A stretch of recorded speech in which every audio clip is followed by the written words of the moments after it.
अब बारी है आज के शो की। अकेले हैं और हार्ट अटैक पड़ जाए तो क्या करना चाहिए, ये जानिए सेहत के पहले सेगमेंट में। एक्टर और सिंगर ऋषभ टंडन की 22 अक्टूबर को मौत हो गई थी। आपने उनके ये आशिकी, चांद तू, धू धू करके, फकीर की जुबानी जैसे गाने सुने होंगे। ऋषभ की मौत हार्ट अटैक से हुई है। आजकल आए दिन हार्ट अटैक की खबरें हमें सुनने पढ़ने को मिलती हैं। देश में अचानक हार्ट अटैक के मामले क्यों बढ़ रहे हैं, इस पर हम सेहत के कई एपिसोड्स में बात कर चुके हैं। इनके लिंक आपको डिस्क्रिप्शन बॉक्स में भी मिल जाएंगे। हार्ट अटैक का पहला ही घंटा बहुत अहम होता है। इस दौरान अगर सही मदद मिल जाए तो इंसान की जान बच सकती है। लेकिन कई बार इंसान अकेला होता है जब उसे हार्ट अटैक के लक्षण महसूस होना शुरू होते हैं। आसपास मदद के लिए कोई नहीं होता। ऐसी सिचुएशन में क्या करना है क्या नहीं, इसकी जानकारी नहीं होती। इसलिए इंसान सही कदम नहीं उठा पाता और नतीजा जान चली जाती है। जरूरी है हर इंसान को पता हो ऐसी इमरजेंसी में क्या करना चाहिए और क्या नहीं करना चाहिए।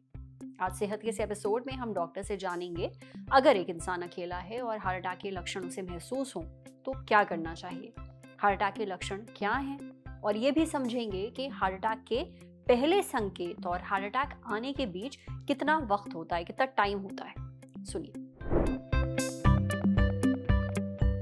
हार्ट अटैक जैसे कि नाम कह रहे हैं कि हार्ट पे ही अटैक आया है, मतलब हार्ट को ही ब्लड नहीं मिल रहा। जो हार्ट की खून की नलियां हैं बेसिकली 3 होती हैं, उसमें कोई ब्लॉकेज आ जाए या वो 100% बंद हो जाए तो इसको हार्ट अटैक कहते हैं। ऐसे कंडीशन में छाती में दर्द होता है, जो कि एक मिसनोमर है, मतलब बात थोड़ी और सही। छाती का मतलब जॉ से नाभि तक, पीठ, पेट और दोनों हाथ, ये सब मिला के अगर कहीं भी आपको दर्द हो रहा है या कोई अनयूजुअल लग रहा है, नॉर्मल नहीं लग रहा, भारीपन लग रहा है, कसा कसा लग रहा है, लगता है छाती पे कुछ रख दिया, तो वो हार्ट अटैक हो सकता है। कई केसेस में ये सब कुछ भी नहीं होता, सिर्फ साइलेंट अटैक आता है, स्पेशली डायबिटीज़ में, लेडीज़ में, किडनी के पेशेंट्स में जिसको डायलिसिस चल रहा हो, या ओल्ड एज 70-80 साल के बाद में। तो कभी कभी क्या होता है, पेन नहीं होता, सिर्फ घबराहट होती है, चक्कर आता है, स्पेशली गैस ज़्यादा बनता है, जो गैस की दवाइयों से आराम नहीं होता, स्पेशली अगर खाने के बाद गैस मिल रहा है।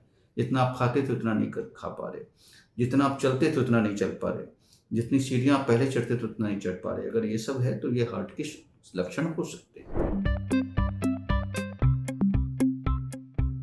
सबसे पहले तो घर पे आपको कुछ दवाइयाँ रखनी चाहिए, जो खून पतला करने की दवाइयाँ होती हैं। एक टैबलेट सॉर्बिट्रेट होता है, इसको जुबान के नीचे रखते हैं, वो आपको आपके डॉक्टर बता देंगे। ऑल्दो वो दवा बिना डॉक्टर की सलाह से कभी ना लें। इसके अलावा आपके पास 3 फ़ोन नंबर हमेशा होनी चाहिए, एक हॉस्पिटल का नंबर, एक एम्बुलेंस का नंबर और आपके लोकल डॉक्टर का नंबर, जो आपको सही सलाह उस समय दे पाए। पहला 1 घंटा काफ़ी इंपॉर्टेंट है। जैसे ही आपको परेशानी शुरू हुई, first hour is very very important. आपको उस 1 घंटे के अंदर में डॉक्टर के पास पहुंचना बहुत ही ज़रूरी है। तो अगर आपको हार्ट अटैक होता है तो पहले तो घबराएं नहीं, दूसरा है हेल्प लें, फ़ोन ज़रूर करें, और तीसरा है अगर दवाइयाँ ले सके डॉक्टर से बात करने के बाद तो दवाइयाँ लें। एक बार आप हॉस्पिटल पहुंच गए तो आपकी ईसीजी, इको होगी। अगर उसमें हार्ट अटैक के लक्षण मिलते हैं तो आपको एंजियोग्राफी के लिए बोला जाएगा। कई बार ईसीजी, इको नॉर्मल होता है तो भी डॉक्टर आपको एंजियोग्राफी की सलाह देता है। अगर ऐसे कंडीशन में डॉक्टर की सलाह जरूर माने। एंजियोग्राफी 15 मिनट का एक छोटा सा टेस्ट है, जिससे 100% क्लियर हो जाता है कि हार्ट अटैक आया है कि नहीं। हार्ट अटैक से बचना है, दिल को सेहतमंद रखना है तो हेल्दी खाना बेहद जरूरी है।